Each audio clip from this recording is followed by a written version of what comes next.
Ето е обещаната втора част на видеото за клиентът, който ни потърси с компютър за 6000 лева, който изглеждаше ето така.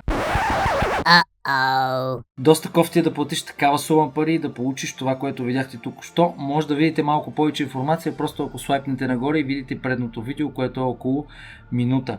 Няма да приказвам повече, оставям ви да се насладите на няколко кадъра от нашата работа и как преобразихме всъщност неговия компютър в нещо по-продуктивно, по-хладно и много по-добре направено. Нашата работа, насладете им се с готина музичка и ако имате необходимост от нещо, просто ни пишете.